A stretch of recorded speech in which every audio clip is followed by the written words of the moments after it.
Hello, I am Abhishek Sah, third professional MBBS student of Shantiniketan medical college. तो कल आपका hearing है 18th को, तो देखते हैं कल क्या होता है। जो भी अपडेट आएगा वो मैं आपको बता दूंगा। तो अभी बात ये है कि काउंसलिंग कब से स्टार्ट होगा।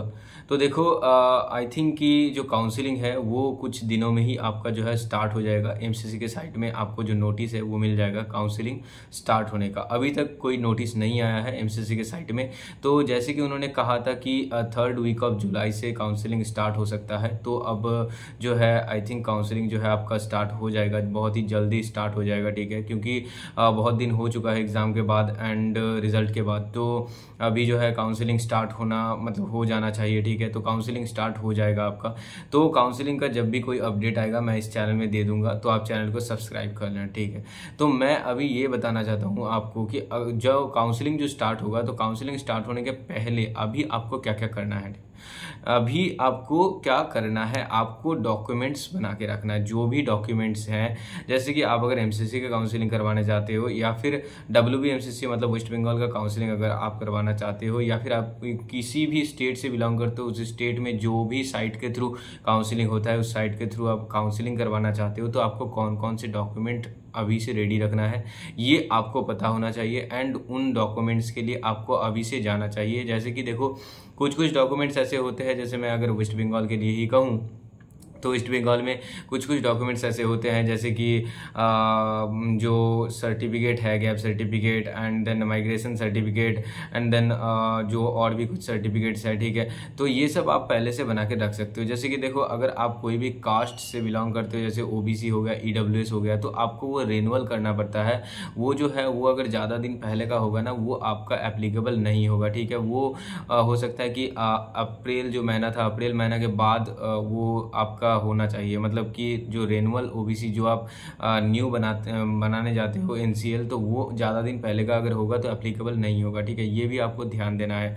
एंड EWS अगर आपका हो वो भी रिन्यूअल करना पड़ता है, ठीक है। तो ये सब आप अच्छे से देख लेना कि कौन कौन से सर्टिफिकेट आपने अभी बनाया हुआ है, कौन कौन से नहीं बनाया हुआ है।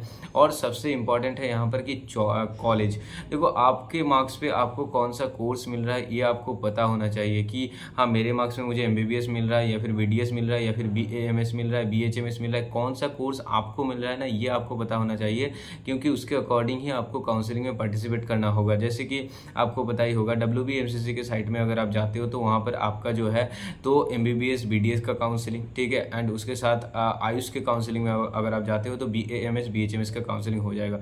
लेकिन वेटनरी के लिए अलग वेबसाइट है, उसके थ्रू आपको काउंसलिंग करवाना पड़ता है, WBMCC के थ्रू नहीं होता है, ठीक है। ये आपको पता होना चाहिए। उसका काउंसलिंग कैसे होता है नहीं होता है वो आप मेरे से कांटेक्ट कर लेना, मैं आपको बता दूंगा। वेटनरी में एंड अदर्स जो कोर्सेस है, जैसे कि BHMS हो गया, BAMS हो गया, MBBS हो गया, BDS हो गया, तो सारे जो कोर्सेस है, सारे कोर्सेस में कितना एक्सपेक्टेड कट ऑफ जा सकता है उसके लिए भी मैंने एक वीडियो डाला हुआ है।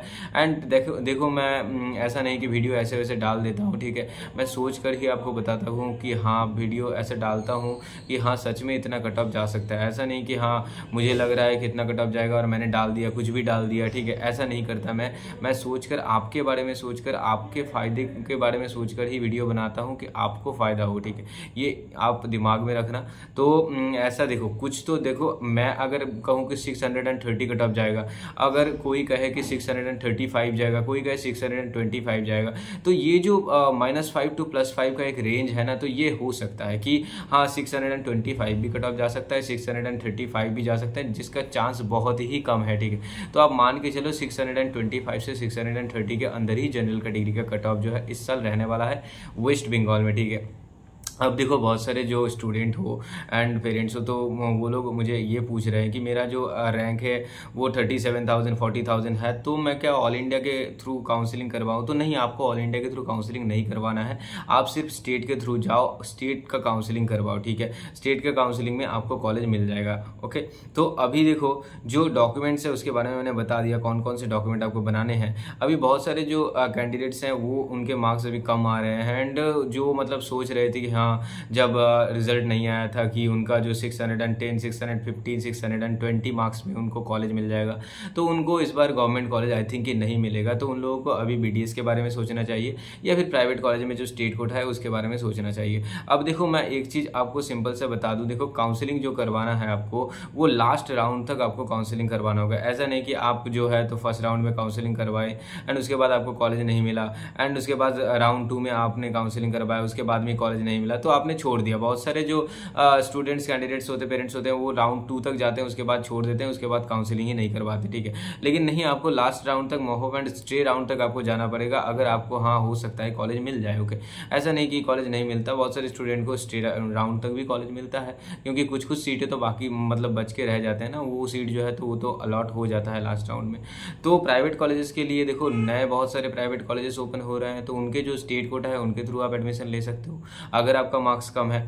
प्राइवेट कॉलेजेस के फीस स्ट्रक्चर एंड अदर्स जो भी है सबके बारे में मैंने बार बार वीडियोस में बताया हुआ है, ठीक है। बैंक गारंटी के बिना भी आप एडमिशन ले सकते हो। कैसे एडमिशन ले सकते हो उसके लिए मैंने आपको कहा था, कमेंट सेक्शन में मैं बार बार व्हाट्सएप नंबर मेरा डाल देता हूँ, उसके थ्रू आप मेरे से पेड काउंसलिंग सर्विस ले सकते हो।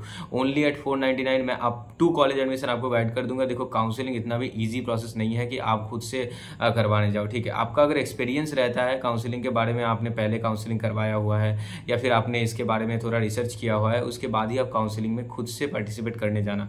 नहीं तो मैं आपको कहूँगा, ठीक है, कि आप काउंसलिंग जो करवाओ वो काउंसलिंग सर्विस ले सकते हो हम लोगों से या फिर किसी से भी ले सकते हो अगर आप चाहो तो देखो तो ऐसे वैसे किसी के पास मतलब मत जाना जो कि बोलेंगे ऐसे कि हाँ 1 लाख दे दो 2 लाख दे दो मैं एडमिशन करवा दूंगा, ऐसे वैसे इसके पास मत जाना, आपका जो है पैसा वो लॉस होगा और कुछ नहीं होगा, ये भी मैं बता देता हूँ आपको।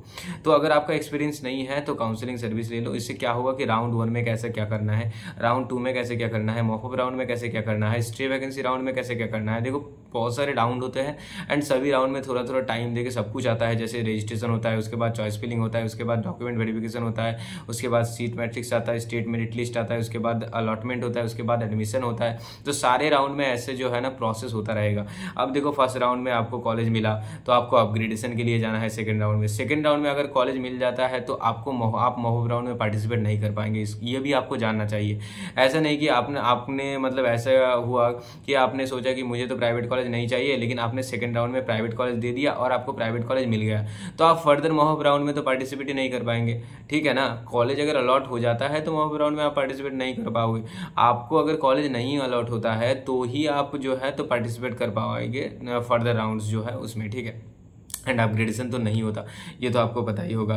तो राउंड 2 में अगर कोई भी कॉलेज मिल जाए तो वो कॉलेज आपको लेना ही होगा, ये भी आपको पता ही होगा। तो ये सब कुछ जो है डिटेलली आपको सब कुछ जानना चाहिए काउंसलिंग के बारे में, ये बहुत ज़्यादा इंपॉर्टेंट हो जाता है। तो अभी आपके पास बहुत ज़्यादा टाइम है और रीनीट ये सब होने वाला नहीं है, ये सब के बारे में ज़्यादा मत सोचो। अगर आपका मार्क्स बहुत ही ज़्यादा कम आ रहे हैं तो हाँ आप नीट 2025 के लिए ड्रॉप ले लो, आप अपना पढ़ाई स्टार्ट कर दो। लेकिन अगर आपने बहुत साल ड्रॉप ले चुका है, मतलब बहुत बार ड्रॉप लिया है आपने एंड अभी आप चाहते हो कि नहीं कोई भी अगर कोर्स मिल जाए या फिर प्राइवेट कॉलेज में स्टेट कोटा भी मिल जाए तो मैं एडमिशन ले लूँगा, तो फिर आप क्या कर सकते हो, फिर आप जो है ये काउंसलिंग के बारे में सोच सकते हो। काउंसलिंग के जो डिटेल्स है उसके बारे में आप पता लगाओ, वो आप देखो ये वीडियोज़ जो है ना ये पूरा देखो। इससे क्या होगा कि आपको ना पूरा जो है मतलब डिटेल जो एक नॉलेज है वो आपको मिलेगा कि हाँ काउंसलिंग ऐसे होता है, मुझे राउंड 1 में ऐसे पार्टिसिपेट करना है, राउंड 2 में ये सब करना है, रजिस्ट्रेशन कब होता है, seat matrix, state merit list क्या होता है। स्टेट मेरिट लिस्ट जैसे कि मुझे बहुत सारे जो पेरेंट्स हैं वो कॉल करके ऐसे पूछते हैं कि स्टेट मेरिट लिस्ट क्या सबके लिए मतलब विजिबल होता है या फिर ये मेरे पास जो मेरा इंडिविजुअल आएगा लाइक ईमेल में। नहीं, ऐसा नहीं होता है, ये जो है ना ये पब्लिक हो जाता है। ये सब मतलब आप मेरा स्टेट रैंक देख सकते हो, मैं आपका स्टेट रैंक देख सकता हूँ, ये एक लिस्ट आता है, ये आपको पता ही होगा। और मैंने बहुत सारे वीडियोस में कवर भी कर रखा है कि कैसे स्टेट रैंक आता है एंड स्टेट रैंक के थ्रू आप कैसे पता लगा सकते हो कि कौन से कैटेगरी में कितना कट ऑफ जाएगा। और आपको पता ही होगा ओबीसी बहुत सारे जो है इस साल कैंसिल हो रहे हैं, तो ओबीसी का भी कट ऑफ जो है इस बार डिक्रीज होगा, ठीक है। क्योंकि बहुत सारे बच्चे मैंने सुना है कि ओबीसी एनसीएल नहीं बना पा रहे हैं। अगर आप एनसीएल नहीं बना पाते हो तो आप जो है तो ओबीसी कैंडिडेट के हिसाब से आप एडमिशन नहीं ले सकते। एंड अगर आपका ओबीसी या फिर ईडब्ल्यूएस सर्टिफिकेट हो तो उसके साथ साथ आपको इनकम सर्टिफिकेट भी अब बनाना पड़ेगा पेरेंट का, ठीक है। ये सब मैंने बताया हुआ है। एंड बाकी जो भी डिटेल्स है एंड अदर्स जो भी काउंसलिंग रिगार्डिंग आपको चाहिए, जैसे बॉन्ड हो गया, बैंक गारंटी हो गया एंड डोमिसाइल सर्टिफिकेट हो गया, माइग्रेशन सर्टिफिकेट हो गया, मेडिकल सर्टिफिकेट हो गया और बाकी जो भी है, ठीक है, जो अभी देखो प्रोफार्मास आएंगे, ठीक है, ये सब कुछ जो है ना, ये सब कुछ मैं आपको बताऊंगा, मैं आपको प्रोवाइड करूंगा, ठीक है। आप अगर चाहो तो पेड काउंसलिंग सर्विस ले सकते हो। उसके साथ साथ जो चॉइस फिलिंग सीक्वेंस होगा MBBS के लिए, BDS के लिए, BAMS के लिए, BHMS के लिए, प्राइवेट कॉलेज, गवर्नमेंट कॉलेज में जो फीस स्ट्रक्चर है, तो सब कुछ मैं आपको डिटेलली बता दूंगा, ठीक है। तो देखो ये आपके लिए बहुत ज़्यादा हेल्पफुल होगा, मैं बार बार बता रहा हूँ, ठीक है। एंड काउंसलिंग जल्द ही स्टार्ट होने वाला है एंड लगभग बहुत सारे स्टूडेंट जो है तो पेड काउंसलिंग सर्विस ले चुके हैं, तो मैं ज़्यादा स्टूडेंट को अभी जो है तो कवर भी नहीं कर पाऊंगा, तो मैं एक लिमिटेड जो है स्टूडेंट ही रखूँगा एंड उसके बाद ही जो है मैं अपना प्रोसेस जो है वो स्टार्ट करूँगा।